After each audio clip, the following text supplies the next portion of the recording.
WDAF, Kansas City.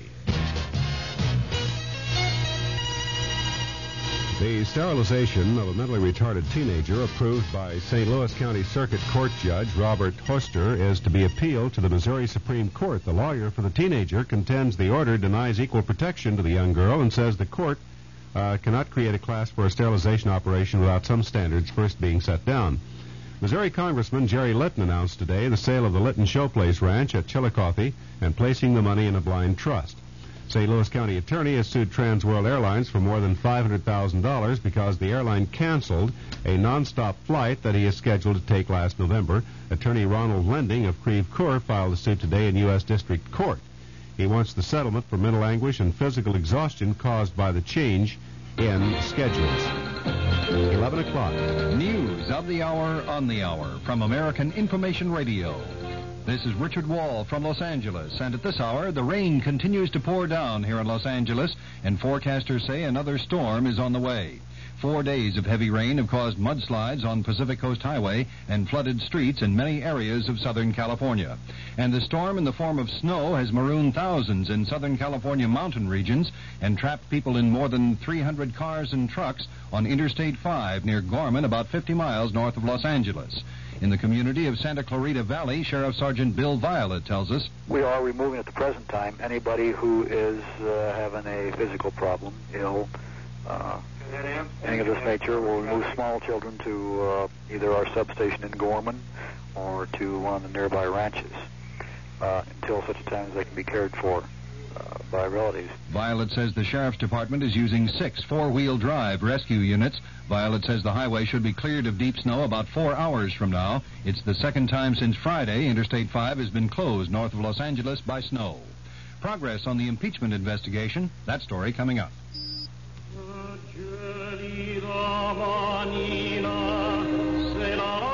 It's a tremendous factor in a person's life. I discovered that myself when I went to school. The Metropolitan Opera's Richard Tucker speaks on music in our schools. I think life without music is a wasted life. We would just be put in the class of a computer, getting up in the morning, going to sleep at night, doing other work during the day, and it becomes a very dull life. I think that any person who has a love of something and an understanding, I think is not only richer culturally, but their life is much fuller. Don't you think?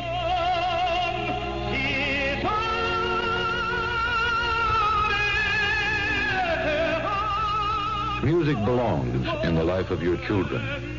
Support music in your schools. A message from the Music Educators National Conference. The House Judiciary Committee's Chief Counsel, John Doerr, has briefed committee members on preliminary stages of the investigation of possible grounds to impeach President Nixon.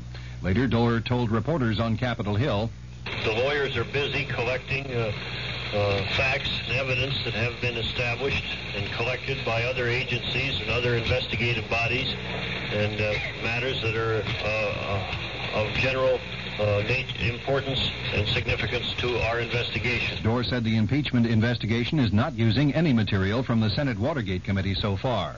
The New York Times quotes Britain's Prime Minister Edward Heath as saying he's ready to continue the 3-day week till spring rather than give in to pay demands by British coal miners. The government reports 885,000 unemployed British workers. One inmate is dead and another wounded after holding 3 women hostage during an escape attempt at Ohio's Junction City Treatment Center for mentally disturbed prisoners. At the center, Superintendent Miller Makey told us, we're not sure that this was related to anything, but we do have a situation here in Ohio where a large number of men were told by a court decision that they had to serve more time before they can see the parole board than the schedule that had been used for a number of years. Makey said all the inmates are back in their cells now. Law enforcement officers broke into the Junction City facility 12 miles from Lancaster, Ohio, and shot the 2 prisoners. The hostages were not hurt. The Federal Energy Office has demanded information on fuel stockpiles from railroads, trucking firms, and oil companies. An official says the office wants to check out rumors of fuel hoarding. UPI quotes oil industry sources in London as saying the Arab oil embargo may be lifted next month. This is Information Radio News. From the Kurt Murray Sports Desk, the National Football League San Diego Chargers say they have picked a new head coach, but they won't say who it is until tomorrow. Ron Waller was named interim coach following the resignation of Harlan Savary during the season. The Memphis Tams and Utah Stars have made a 4-player trade in the American Basketball Association. Johnny Newman goes to the Stars for veteran Glenn Combs, sophomore pro Mike Jackson, and rookie Ronnie Robinson. It's reported in the San Francisco Examiner that there may be a major realignment of American Basketball Association franchises next season. According to the account, the Virginia Squires might be sold and transferred to the San Francisco area. The San Diego Conquistadors would move to Los Angeles, and the Memphis Tams would be moved to the Chicago area. And Indiana Senator Birch Bayh has come up with a defense of sorts for the Indianapolis 500-mile auto race. In response to talk that the race should be banned and a move to conserve fuel, Bayh says that should happen only if other major events such as the World Series and the Super Bowl also are banned. Bayh says more fuel is used taking spectators to and from Indianapolis Speedway than is consumed by cars in the race. Now the weather forecast for Kansas City: mostly cloudy tonight, tomorrow, and tomorrow night, with a chance of light snow tomorrow night and Wednesday. The low tonight 5 to 10, high tomorrow in the low 20s. At this moment, under cloudy skies, it's 12 degrees.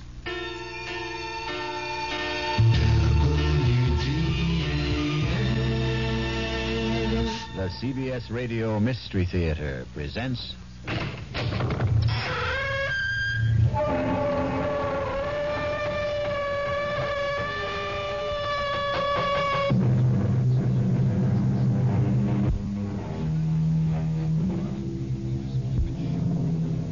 Come in. Welcome. I'm E.G. Marshall. Welcome to the sound of suspense. The fear you can hear.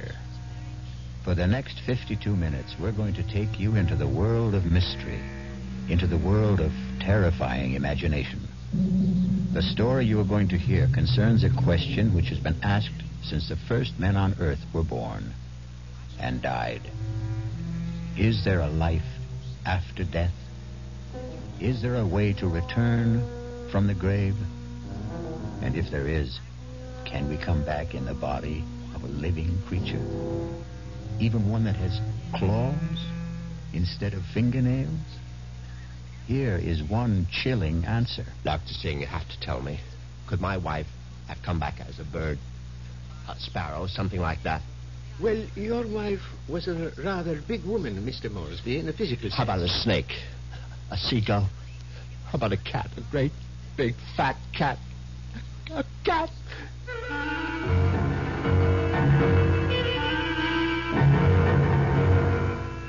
Our mystery drama, The Return of the Moresbys, was written especially for the Radio Mystery Theater by Henry Slesser and stars Patrick O'Neill. It is sponsored in part by Anheuser-Busch Incorporated, brewers of Budweiser. I'll be back shortly with Act One. I'm Hy Brown, producer of Radio Mystery Theater. Before we begin our story, a word. This enterprise is new in modern network radio. But for many who grew up with radio drama, it's the return of a special kind of magic, a vast and magic theater where nothing is impossible, where the listener's imagination is the real star. And now that we're on, we'd like to hear from you, so much so that if you send us your name and address, you're eligible for one of 50 prizes each week for 3 weeks. 2 AM/FM stereo phonos, 2 travel clock radios, and 46 anthologies of modern suspense. We'd like hearing how you feel about radio drama. But all you need do is send us your name and address to Mystery Theater, Box 50, Radio City Station, New York, 119. That's Box 50, Radio City Station, New York, 119. Offer good everywhere unless locally prohibited. Harold, I'm cold. Yeah, I know, dear. Now, I'll have this fire going in just a minute. Are you sure you know what you're doing? We haven't used that fireplace in years. Oh, there's nothing to it. Now, I'll just strike this match. There. Should be going good in just a minute. Harold, Isn't the smoke supposed to go up the chimney? Yeah, it is. A fire in the fireplace is one answer to the energy crisis. But the American Red Cross reminds you to be sure that your chimney and damper are cleaned and in good working order. In addition, build the fire toward the back. Keep screens around the fireplace. Don't use kerosene, lighter fluid, or gasoline to start fires, and don't leave a roaring fire unattended.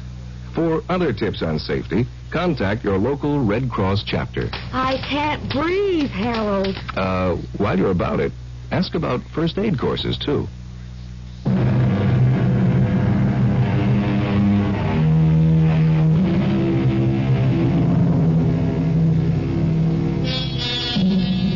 Now here is Act 1. Like all murder stories, sooner or later, it reaches the office of a daily newspaper. You wanted to see me, Chief? You bet I want to see you, Prouty. Come in and shut that door. I bet I know what it's about. That story I filed on Richard Moresby, right? I got a flash for you, Prouty. This is a newspaper office, not a fiction magazine. You take this story of yours and see if you can sell it to Weirdo Digest or something. But get it off my desk. Now, wait a while, Max. I know it's offbeat, but I thought I handled it with a kind of a light touch. Stories about murder can't be handled with a light touch, not on this paper. But it's accurate. I mean, this is exactly what the guy Moresby told me, just before he died. Well, he must have been out of his head. He asked for somebody to hear his story. That's how I got to meet him. I was at the hospital covering that subway accident. Now, that story made sense to me. Nothing but nice, clear facts. Like this nonsense. Please, let me tell you about this guy. Maybe you'll change your mind. All right, what about him? Well, for one thing, he was a real distinguished-looking guy. The only thing peculiar about him was his eyes. His eyes? Yeah. They were the palest blue eyes I ever saw in a man. They weren't really blue at all. They're like silver. Big deal. So he had silver eyes. And when he started to tell me about himself, well, I just had to hear the whole story, Chief. Yes, I was born in You London, would have, but too. my family moved to the States when I was young. They didn't improve much on the climate when they did. We lived in Vermont. I don't think I was ever warm enough until the age of 24 when I moved to Southern California. I lived on beaches. A superb swimmer, a superior surfboarder, and a terrible bum. It was on the beach at Malibu that I met the woman who was to become my wife. Her name was Una. She was as pale as a gardenia with bones. Una had more bones than any other woman I've ever met. Lovely day, isn't it? I beg your pardon? I said it's a beautiful day. I don't think I've ever seen the ocean look prettier. Frankly, the Pacific always looked a little muddy to me. I wonder if that's what Balboa said when he first saw it. Oh, he probably said, what a great place for surfing. Ah, I see you have a surfboard. Yes, as a matter of fact, I think I see a wave that I like. Will you excuse me? Oh, I wish I had the nerve to try it. Yeah, you really should. Well, bye now. Maybe I'll ask my chauffeur to teach me. I'm sorry. What did you say? Charles, my chauffeur. He's very good at sports. Come to think of it, that wave doesn't look so good after all. By the way, my name is Richard. Richard Moresby. How do you do? My name is Una.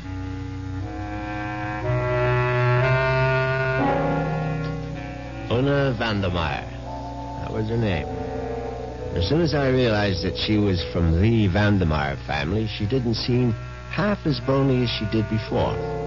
In fact, not only did I become accustomed to Una's appearance, I was even able to tolerate her inane conversation. Can't you just feel the mystery of the stars, Richard? Sometimes I feel their vibrations as if they're trying to communicate with me. Do you ever feel that? Well, sometimes, I suppose. I really think we must be one with the universe, don't you? I really believe there's just one great universal soul, and we're all part of it. Don't you think so, too? Yes, of course. Right on, as they say. You see what I mean? She talked that way all the time, from the first day of our honeymoon. Well, it was a fine honeymoon just the same. It lasted a whole year on the beaches of the Caribbean, on the French Riviera, I got browner and browner. Una got freckles. Finally, we returned to our home in Los Angeles and settled down to a quiet, comfortable marriage.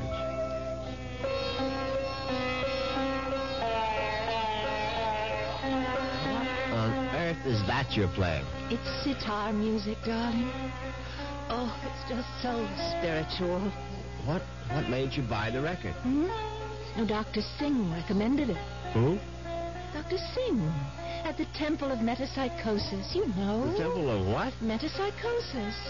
I told you about joining the temple last week. Oh, Richard, sometimes I think you don't listen to me. Now, as you may know, Southern California abounds in quasi-religious organizations. And she'd gone through a number of them without discovering the universal soul at any of their altars. Darling, please come to one of Dr. Singh's lectures. He's such a magnificent speaker. He emits such vibrations.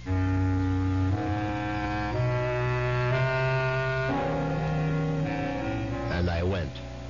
You see what an obliging husband I was? Actually, it turned out to be more interesting than I thought.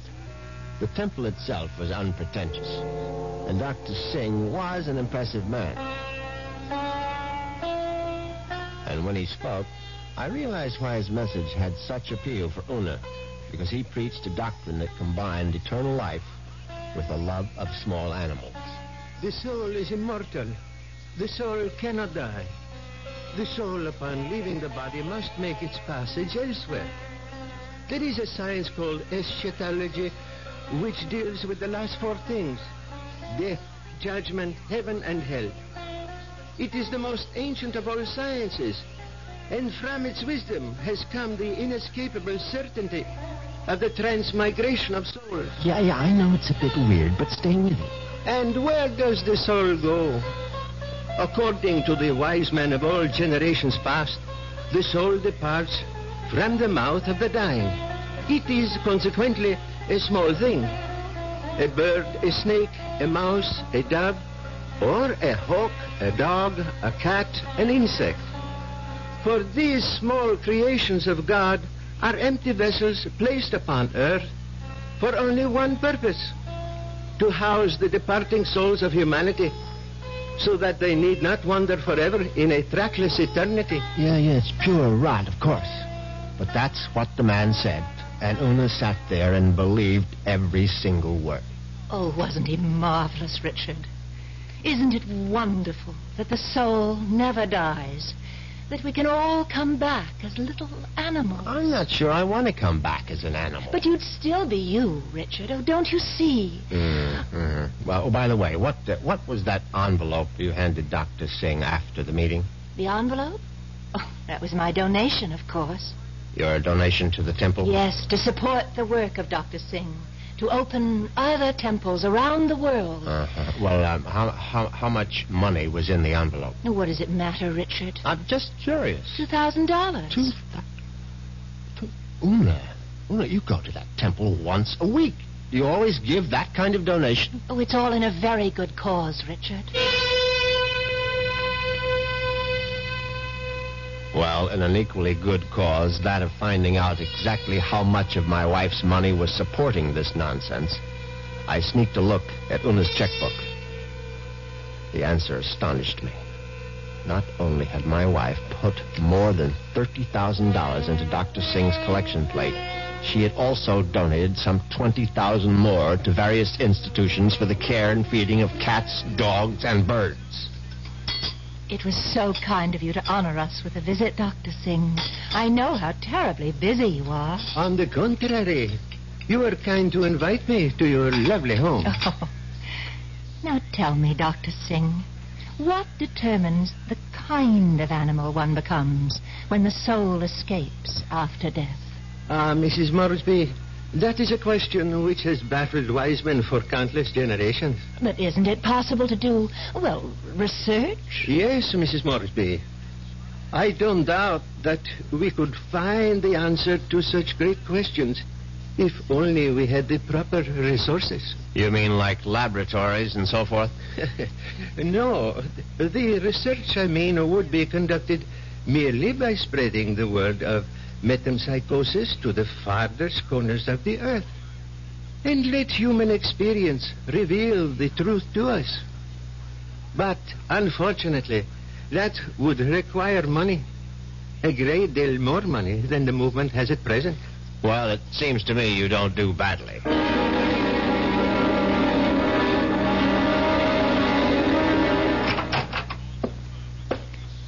Well, there you are. Hello, Richard. Where have you been all morning? Right here, in my little sewing room. Don't tell me you were sewing. Oh, don't be silly. Actually, I've been composing something. A letter? Oh, something more important than that. Richard, do you realize that I have no last will and testament? Well, why should you? Healthy young chicken like you. I can't call myself young anymore, Richard. You'll always be young to me, darling. Oh, that's very sweet. But just the same, it's only practical to have a will. Would you read it over, Richard, and see if it sounds legal enough? Certainly. Well, let's see now. I, Una Vandermeyer Moresby, a resident of the city of Los Angeles, state of California, residing at 8 Sheridan Drive, being over the age of 21 and of sound and disposing mind and memory. Darling, this is superb. Where on earth did you get the language? Well, to tell you the truth, I copied it out of Daddy's will. The one that left you $10 million? Yes. Well, I don't see how you could go wrong. Let's see now. Not acting under duress, menace, fraud, or undue influence of any person whomsoever... And, good Lord, Una. What is it? What? You're not serious about this. Oh, about making a will? Well, of course I am. I mean, this bequest to the temple of mumbo jumbo. What's wrong with it? Now, listen, darling. I told you how important Dr. Singh's work is, but it requires money to carry it on. Tons of money. So the least I can do is to help the poor man as much as I can. But you're giving him 90% of your entire fortune. Ah, you'll still have $1 million if I go first, Richard. Isn't that enough? No, it isn't. I mean, the whole thing is ridiculous. Don't you realize that man is a fraud, a charlatan? What? Oh, for heaven's sake, Una, open your eyes. Don't you realize the simple truth? Your money won't build any temples. It's just going to line the pockets of that turbaned phony. Richard, what a terrible thing to say. Well, you told me you liked Dr. Singh, that you were very impressed by his theory of transmigration. Darling, I was only saying all that to please you. But now I'm telling you that the only thing Dr. Singh is planning to transmigrate is your money into his savings account. And frankly, I'm not going to let him do it. Richard! What are you doing? You're tearing up my will. That's right. How dare you do such a thing? It's my money, and I'll do whatever I please with it. Una, darling, I just want you to have a chance to come to your senses. Oh, there's nothing wrong with my senses. I can see very clearly what the real trouble is. If I didn't leave a will, all my money would go to you, wouldn't it? Well, naturally, I'm your husband. You don't have any other And element. that's why you're acting this way. It's just plain and simple greed. Una, listen to me. No, it's all right. It's all right. I'm glad you tore up that will, Richard, because I realize now that I was quite wrong. Do you? Yes. It's a mistake to leave only $9 million of my money to the temple. I'm going to leave all of it to Dr. Singh.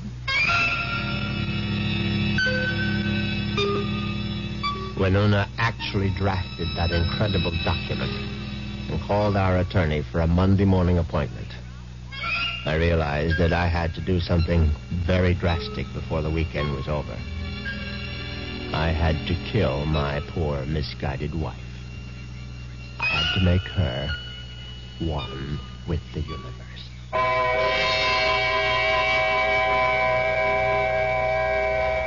It's obvious that Mr. Moresby is going to be a very reluctant murderer. The question is, will his reluctance get in the way of his efficiency? We'll get the details when we return shortly with Act Two. Oh, hurry. When you say bud, you said a lot of things nobody else can say, yeah. When you say bud, you've gone as far as you can go to get the very best. Why do some people think Bud is sort of special? Well, go ahead and find out why for yourself. I mean, you don't really need me to tell you. Just try a Bud and think about it and decide for yourself. Well, sure, the Budweiser people really do believe that brewing beer right does make a difference. But even that's up to you. Because the king of beers is leading all the rest. When you say Budweiser, you said it all. Anheuser-Busch, St. Louis. Last chance to see The Boyfriend, the rollicking, fun-filled show now playing at the Waldo Astoria at Inner Playhouse. This week is absolutely your last chance to see The Boyfriend because they can't hold it over. Now, this show has drawn the highest praise from critics, and the audiences have loved every fun-filled minute of it. You will, too. There are plenty of good seats now available, so if you're in the mood to forget all the current problems in favor of a simpler time, come see The Boyfriend. Call Waldo Astoria at 756-1212 for reservations. Plenty of free off-street parking is available. I guess you can hear the music in the background. It's now 7:45. You hear the piano player playing, and we're down the floor of the Waldo Astoria, and I'm going to talk to some people. What's your name? Mary Cassidy. Mary Cassidy? City. How was your meal this evening? Wonderful. You like it? Really good. Mm-hmm. Really good. Well, thank you, Mary. I remember this show. I used to come to the show in 1936. Is that right? I can't believe that this was the old Waldo show. Now playing at Waldo Astoria, The Boyfriend. Call 756-1212.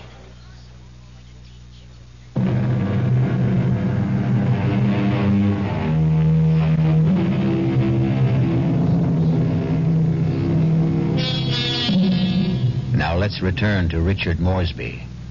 In order to find him, we'll have to search the highway, for Richard has taken his white Jaguar out for a spin. But there he is now. On Saturday morning, I took a little spin in my XKL and did some thinking on the open road. I didn't want to kill poor Una, of course. The whole idea was repellent. But on the other hand, the thought of Dr. Singh spending the fortune that was rightfully mine was even more abhorrent. However, I decided I would make one more stab at a reconciliation. Darling, may I come in? It's your living room, too. It doesn't feel like it. Matter of fact, I've felt like a stranger in this house for the past 2 days. I suppose that's my fault. Well, you haven't been exactly cordial, have you? I've hardly been home, Richard. I spent all day yesterday at the temple and all morning at the Pet Breast Kennels. And how are all the little souls doing? You just won't stop being a reverend, will you? It's been my money all along, hasn't it, Richard? From the very beginning, you were attracted to my money. Oh, now, darling, if you thought that, you would never have married me. I didn't want to believe it. I don't want to believe it now. Well, now, how can I prove to you that you're mistaken? Richard, you really want to prove it? Of course, I'll do anything you say. All right. Now I know exactly what you can do. You can let me leave my money to Dr. Singh and the temple. The whole 10 million? Yes, because that's the only way I'll know that it's me you love.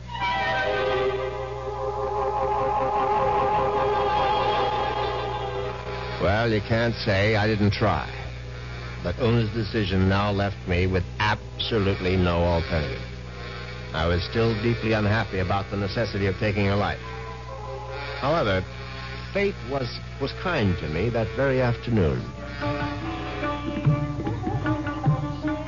Now you're sure that you want me to continue reading, Richard? Of course, darling. Well, I'm sort of embarrassed about this part. It's a paper that I wrote myself.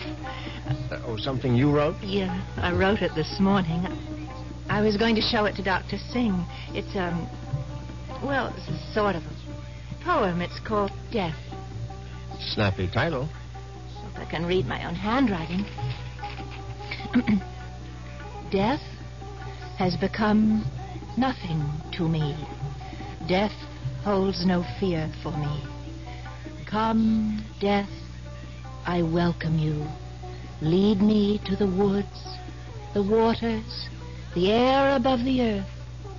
Come, take me, death. Your touch is kind. Richard? Oh, Richard, why do you look like that? Is it really that terrible? Oh, terrible. Oh, no, my darling, it's beautiful. Do you mean it? You must give it to me, Una. I must have it. You like it that much? Yes, I certainly do. Oh, well, I'll type it up for you, Richard. No, I must have the original. Now, just the way you wrote it. Oh, darling, I'm so flattered. What will you do with it? Oh, I'm going to put it in a frame, of course. And I know just where I'm going to hang it.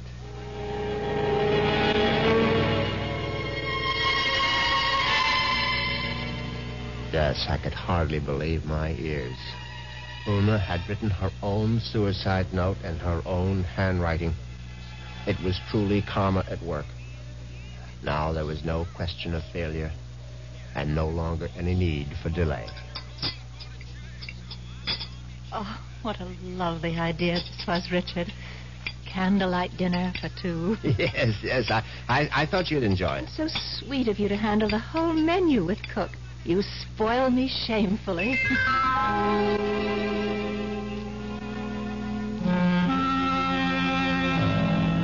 And that night, I spoiled her just a bit more by bringing hot cocoa to her in bed. Oh, Richard, you shouldn't have bothered. But I know how you like your hot cocoa before retiring, Una. You can't get to sleep without it. No, but Parker could have brought it to me. Oh, no, this was something I had to do myself. Oh. Drink it down now. Yes. I'm drinking it. Does it taste all right? Oh, it tastes just fine.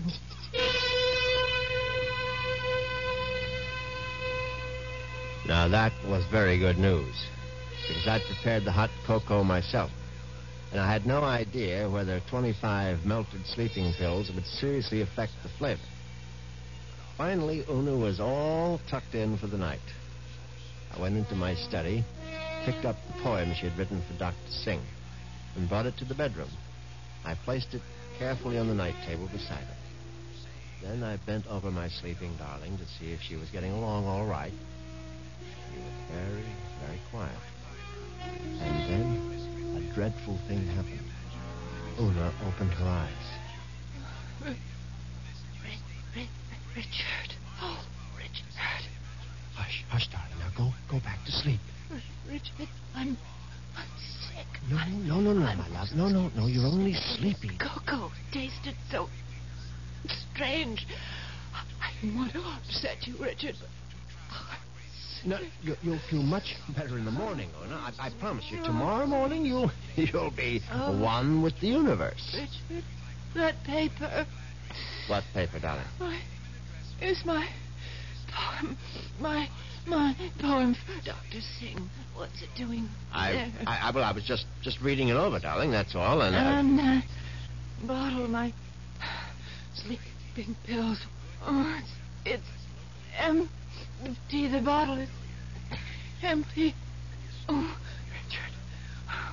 Richard. What have you done? Nothing, darling, nothing. Now, just go to sleep. Cocoa. You put sleeping pills in it. All of them. Don't try to get up, Una, please. Now, don't.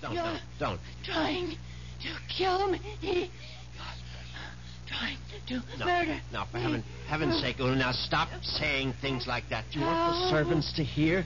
Help somebody. Help. Now, come on, lie down. Lie down, Una, for heaven's sake. Come on, now, lie down. Lie down. There. That's better. You won't get away with it.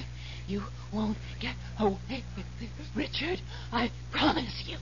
Anything you say, darling. I'll come back, Richard. You know I'll be back. Yes, of course. Just welcome death, Una. The way you wrote in your little poem. I'll be back. I swear it. Oh.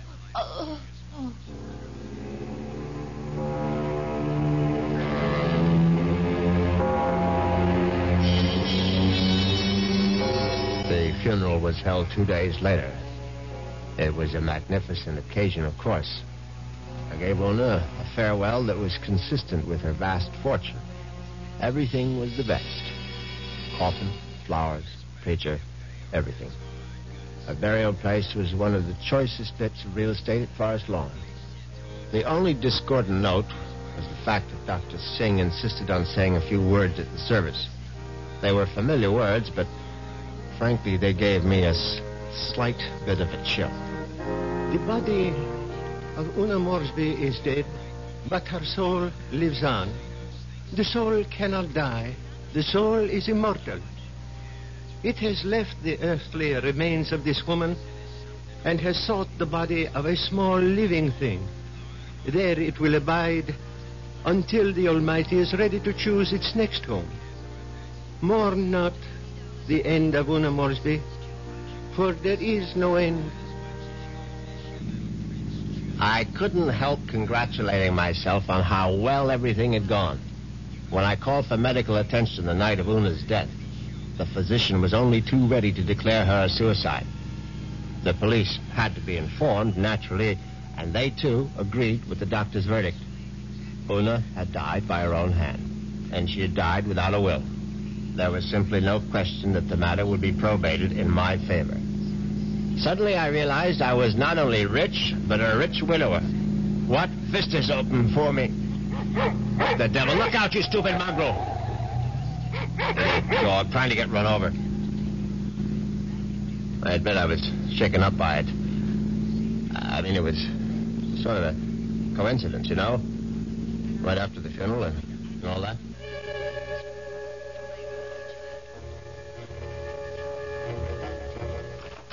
I was very glad to be home again, you can be sure. Excuse me, Mr. Moresby. Yes, Parker? Cook is worried about the raccoon, sir. The what? There's been a raccoon at the kitchen door all morning, and Cook is badly alarmed, I'm afraid. I've tried to scare it away, but it keeps returning. A raccoon, for heaven's sake? Why don't you just shoot it and make a coat out of it? I was wondering if you wished me to call the game warden, sir. Please, Parker, do whatever you please about it. I'm going to take a nap. Yes, sir. Very good, sir.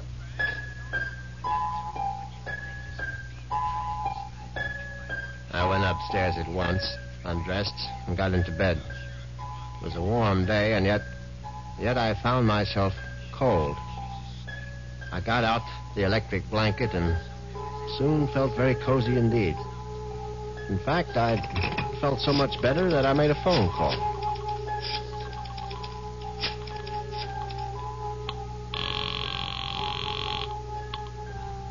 Hello? May I speak to Rachel? Thank you very much. Hello, Rachel? Yeah, who's this? Rachel, you probably don't even know my name, but it's Moresby, Richard Moresby. Huh? You met me at the club numerous times. I'm the rather distinguished-looking gentleman who sits at the table on the far right corner. Oh, yeah, well, that's not my station. Yeah, I know it isn't, and I've always regretted it. Frankly, I would have enjoyed my lunches at the club even more if you had served them. Listen, I'm pretty busy right now. Well, but what I wanted to find out was if you're busy this evening. Oh, what'd you have in mind? Oh, a little, quiet dinner, perhaps? Is that all you had in mind? Why don't we just wait and see? I can pick you up outside the club whenever you're free. Yeah, how I know it's you. I mean, I'm still not sure which gentleman you are. I'll be sitting in an XKL Jaguar. Do you think you'll recognize it? A Jag? I get off at 6:30. See you then.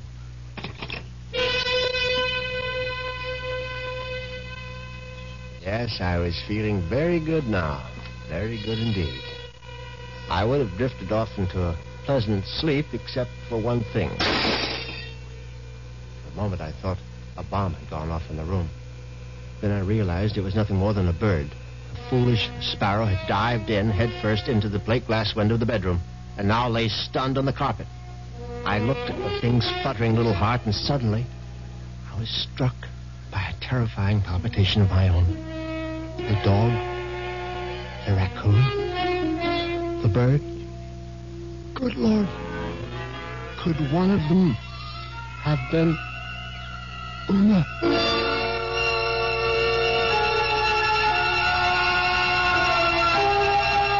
Has Una Moresby returned from the grave? Nonsense. Such things don't really happen. But perhaps we should reserve judgment until I return shortly with Act 3. And now another tale of the ball and chain. As Kellogg's Special K presents The good, the bad, and the heavy. Why is that cowboy wearing a ball and chain? Because carrying around extra pounds can be just like carrying around a ball and chain. How symbolic. What will it be, senor? Give me the Special K breakfast. Here you go. For a Special K, it's milk, orange juice, and coffee. Say, don't I know you from someplace? You probably don't recognize me with my ball and chain. I used to be 10 pounds lighter, but I'm getting back that way by exercising and eating smart at every meal. Starting with this here Special K breakfast. What's so special? It's less than 240 calories, 99% fat-free, and delicious. It's going to help me get rid of this here ball and chain. I bet your horse will be glad to hear that. another ball and chain. Fight the dust. Your happy ending could begin with the Kellogg's Special K breakfast. That's Kellogg's Special K. That's right. Good night. Who knows how to help you solve your shopping problems? The Better Business Bureau knows. I saw this ad offering jobs to truck drivers. And what they were really selling was a training course that could cost me $900. Do these schools guarantee a job when you're through with the course? Reputable schools do not claim to guarantee jobs to all graduates. Who are you? I'm the man from your Better Business Bureau. And before you make a down payment on a training school contract, get the facts. Any contract you sign will probably make you pay for the course without getting you a job. Thanks for the tip, buddy. Not at all. That's what Better Business Bureaus are for. To help people get a fair deal.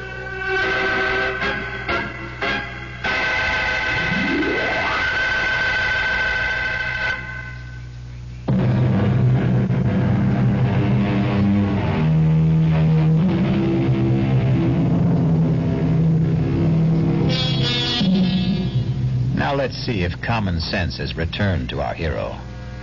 He's doing a sensible thing right now. He's taking a good, refreshing shower.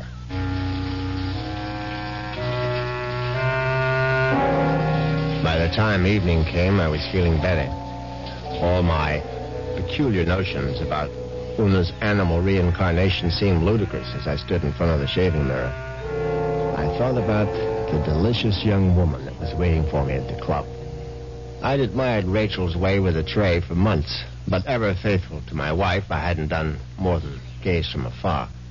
But now, things were going to be different. Yes, who is it? It's Parker, sir. Yes, come in, Parker. It's all right. Excuse me, sir. A bit of emergency in the kitchen. Well, what is it? A snake, sir. A what? Cook insists that there's a snake curled up in the telephone wire. Oh, that's ridiculous, Parker. Cook says it's there, Mr. Moresby. They do get into the house sometimes. Well, tell Cook she's seeing things. Tell her to stop nipping at the cooking sherry, and she'll soon stop seeing snakes. Yes, sir. What was that? I would guess it was Cook, sir. Oh, for heaven's sake, go down and see to it, Parker. I'll try, sir. But I'm not very good with snakes, sir. Well, what do you think I am, an expert?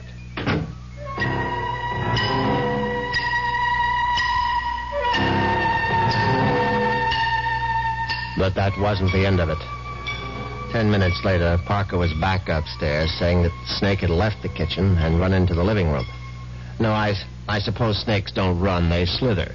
It slithered into the living room and was now embracing still another telephone wire, obviously mistaking it for a long-lost love. But then, another unsettling thought came into my mind. What if the snake... No, that was ridiculous. Hello? Hi. Is this Mr. Moresby? Yes, who's this? Rachel, from the club. Oh, yes, Rachel, what is it? Listen, could you make it 6 instead of 6:30? I'm trying to sneak out a little early. Yes, fine, I'll be there as soon as I can.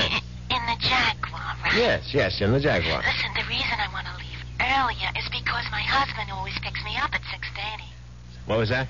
So I asked one girls I work with to tell him I got another job someplace. He won't care. He likes me to earn extra money. Yes, I see. So, just to make the story look good, I guess you'll have to lend me a few dollars after our date. Yes, of course. And listen, I really do remember you, Sugar. You're the handsome one with the cute bald head. See you soon.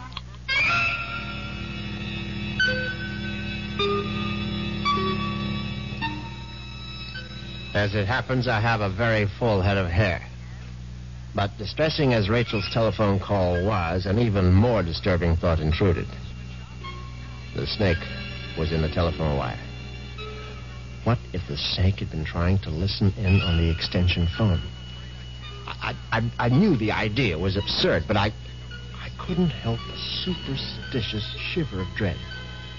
In fact, I was so troubled that I decided to forego my date with Rachel, the waitress. It wouldn't matter anyway. She'd be angry at some man at the club with a cute, bald head.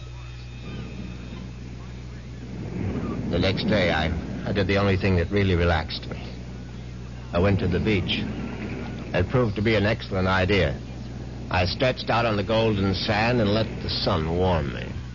I listened to the waves beating against the shore. I listened to the haunting cries of seagulls circling overhead. Suddenly I was aware that the gulls which had been hovering over the water were now hovering over me. Now, instead of the cries being sad and plaintive, now they seemed menacing. I stood up hastily, but the gulls seemed to be increasing in number. I saw their sharp, pointed beaks, their raking claws. They were predators, of course. How many times had I seen them swoop into a dive and snatch up some poor fish out of the sea? And there was one seagull in particular. Its beady eyes seemed to be staring at me. No, it was my imagination, of course. I wasn't a fish. I was a man, but just the same, I found myself running down the beach. Running for dear life. And that's when I knew it was time to see a doctor.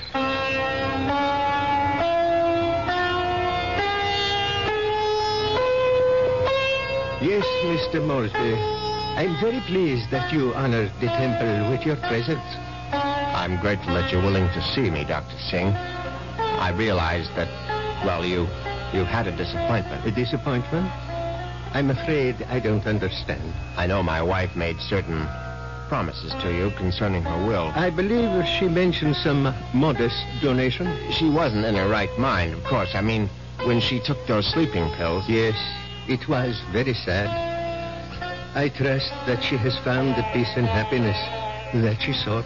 Frankly, that's what I wanted to talk to you about. I mean, about whether you really believe that my wife is, well, that she's some kind of animal right now. But of course I believe it, Mr. Moresby. I don't merely believe. I'm positive. When your wife passed from this world into the next, her soul made its escape. Yes, I know how it goes, but what I'd really like your opinion about is what sort of animal do you think she might be now? I told you, Mr. Moresby, we have no way of knowing. But can't you take a guess? I mean, you said it might be influenced by a person's karma. Am I quoting you right? Yes. The kind of person she was in life may well determine the kind of animal she is now. Your wife was soft. Your wife was gentle. Your wife was independent in spirit. Now, what animal does that remind you of? I don't know. I can't think. Then go home and think about it, Mr. Moresby. Go home and try to be one with the universe. I went home, and I tried to be one with the universe. Now, when that didn't work, I tried being one with a bottle of scotch. I was still in the library, asleep in the big leather chair, when I heard the noise in the cellar. I simply had to investigate. I looked into the cellar and found that one bare bulb wasn't enough for a thorough search. I found a flashlight and went down the cellar steps. At first there was nothing I could see. But Then, there's an empty oil can. Swiftly, my flashlight picked out the culprit. At first, I thought it would turn out to be a mouse, but instead, it was a large, white cat. I don't like cats. I never have. Skulking, cynical creatures. When the beam of my flashlight hit it, the cat froze. I saw it was an alley cat. Its fur shaggy, its eyes baleful in the light. It was fat, and yet it was bony, too. I said scat, but it didn't scat. Instead, it started to walk toward me. And I knew for certain what Dr. Singh had meant. I knew for certain I was looking at the reincarnation of my wife. As soon as that hideous apparition howled at me, I made a cowardly dash for the cellar door. Once I was on the other side, I remembered the hunting rifle that Una had given me for Christmas. It stood unused in an upstairs closet. I found it. I loaded it and brought it back to the cellar. I hadn't fired a rifle since boyhood. I stood on the top of the stairs with my flashlight picked out the ghostly white form of the cat. I put down the light, raised the weapon, and squeezed the trigger. The report was deafening, but the recoil was worse. My precarious balance on the top step was lost. I fell to the bottom.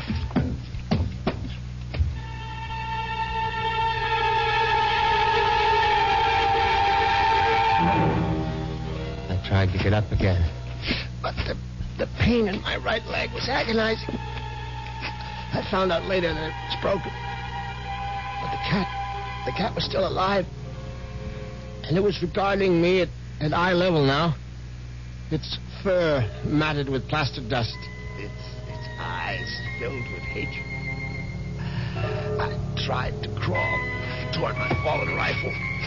Just as I saw the creature advancing toward me, I screamed, Una! Oh, my hand was on the rifle now, grasping it. Too quickly in my panic, my fingers touched the trigger and the rifle went off again.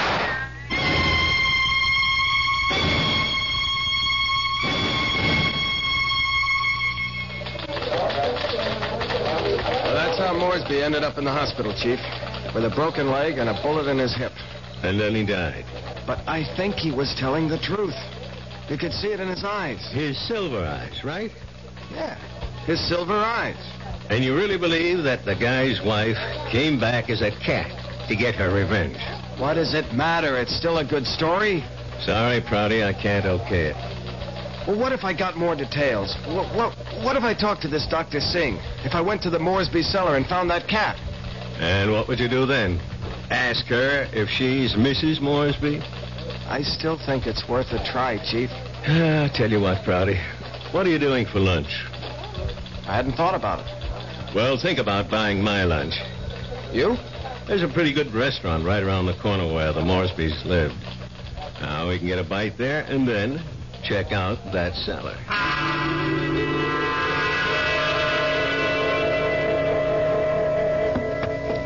So, this is where it happened, huh? Moresby fell from these steps when he fired that rifle. Hey, you can still see the plaster dust where the bullet hit. Yeah, I see it. But I don't see any white cat. It might be hiding someplace. Or it might be a figment of his imagination. Maybe so. Hold it. Did you hear something? No. Listen. There it is. Look. It's a cat, all right. And it looks like it just found its supper.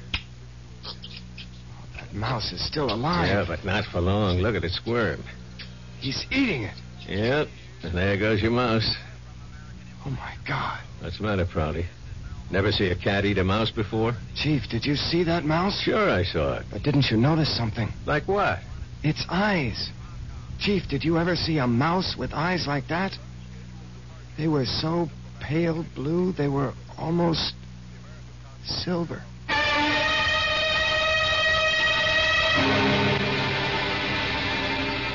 And so the cat and mouse game comes to an end. But according to Dr. Singh, there is no end. Perhaps Richard Moresby will have his turn next in another afterlife.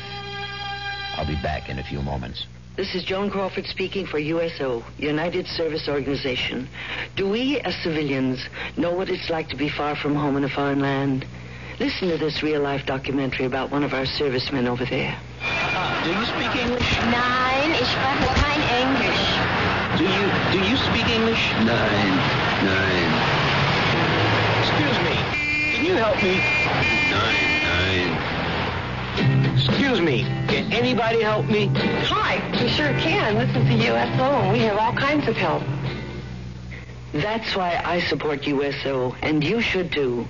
USO makes a man feel closer to home while he's serving his country for you. Isn't money the least you can give? Please support USO.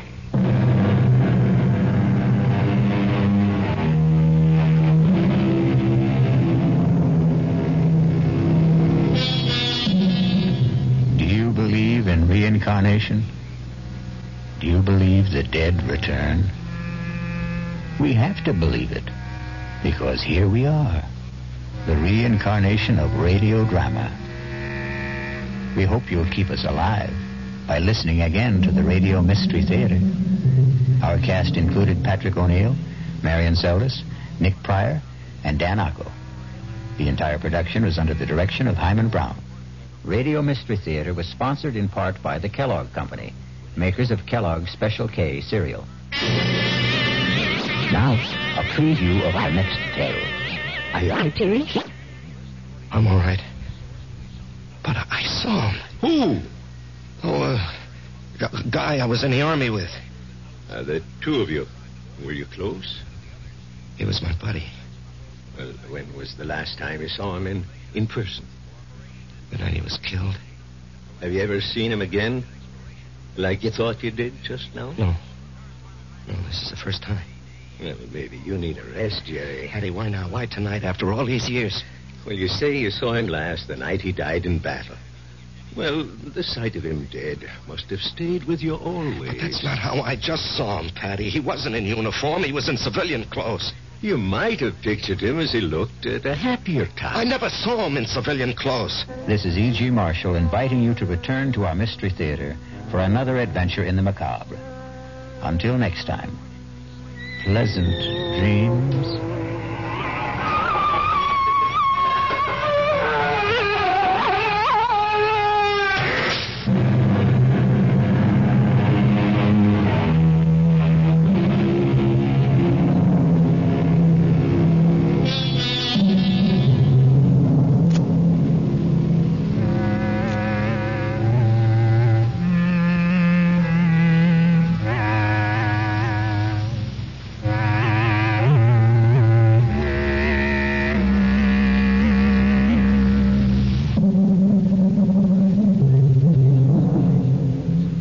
WD